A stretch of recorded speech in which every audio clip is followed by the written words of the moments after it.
Hey guys, so in honor of Natalie Portman's birthday, I thought it would be fun to discuss a thought I had. What if Padme had died in the Patraniki arena on Geonosis? So happy birthday, Natalie, and now let's begin. So we start off in the entrance to the arena. Anakin and Padme have just been captured by the bounty hunter Jango Fett and forced to fight for their lives. Before entering the arena, Padme confesses her love to Anakin. They kiss as they enter the giant stadium. While being escorted by Geonosian royal guards, they find out that Obi-Wan is already chained up and in the arena. He's disappointed that Anakin was captured, but doesn't seem very surprised that he ended up there, as he knew better than anyone how Anakin wasn't one to always obey orders. Padme and Anakin are then chained up as well for all the Geonosians' entertainment. But before they are, Padme pulls out a pin so she can free herself from the cuffs later on.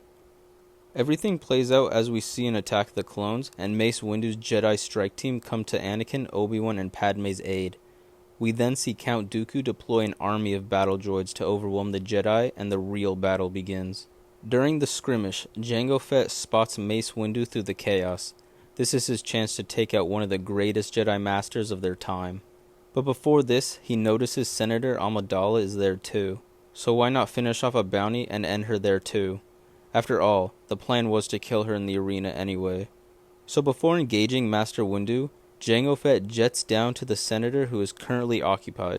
Padme and Anakin find themselves dealing with multiple battle droids, so the bounty hunter takes this opportunity to land behind them and shoots her in the back multiple times. She collapses to the ground.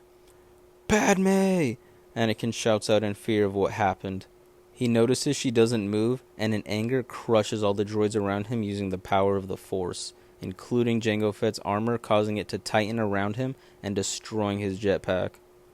Anakin drops to his knees, hopeful that the woman who just confessed her love for him was still alive. He had only lost his mother not too long ago. He couldn't lose the love of his life too. But it was too late. He held her lifeless body in his arms, tears streaming down his cheek. That sadness quickly formed into an anger. He looked up at the bounty hunter, rage in his eyes. Jango had nowhere to run.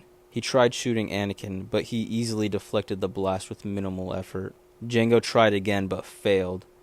The Jedi was now running towards him, deflecting every shot until he was in close enough range to Jango.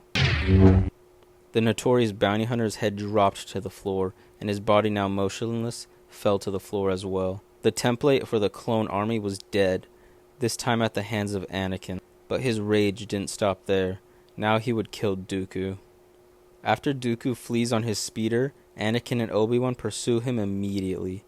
They fly after him in the LAAT, while Anakin hangs out the side, watching, his eyes tracking Dooku like a hawk.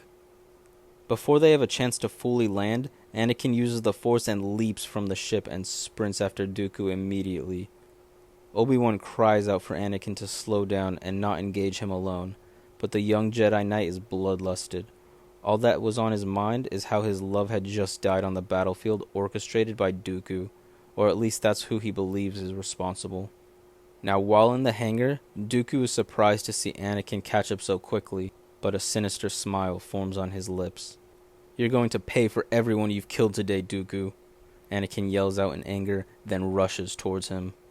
The Sith tries to electrocute him, but Anakin quickly blocks it with his lightsaber, his green lightsaber lighting up his face, showing that he's calm but full of rage, hyper-focused on one thing: killing Count Dooku. Eventually Anakin, while still blocking the lightning, uses the Force to lift a nearby crate, throwing it at his enemy. Quickly Dooku ceases from using the lightning and quickly pulls out his lightsaber to cut the crate in half. The two Force wielders glare at each other, their blades humming its own tune. Then, as swift as can be, they strike at each other. A long fight draws out. As they are doing so, Obi-Wan comes rushing in. He joins Anakin, and they both take on Dooku together. The longer the fight draws out, the more exhausted the Sith Lord gets. Eventually, having a minor mistake gives Anakin an opening. Dooku's arm falls to the floor. Pain and agony overcome him. Obi-Wan explains to him how he'll be arrested for his crimes, but Anakin wants more.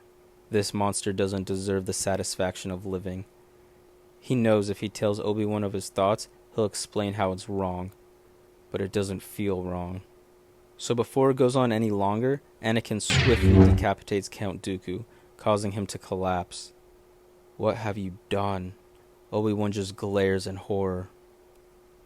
"I did what I must," Anakin replies, while feeling victorious, but still the pain inside him from losing so much in these past few days was eating away at him.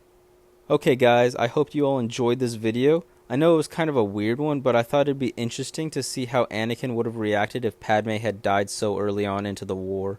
If you enjoyed, then I hope you consider subscribing. I'd love to have you a part of my new empire.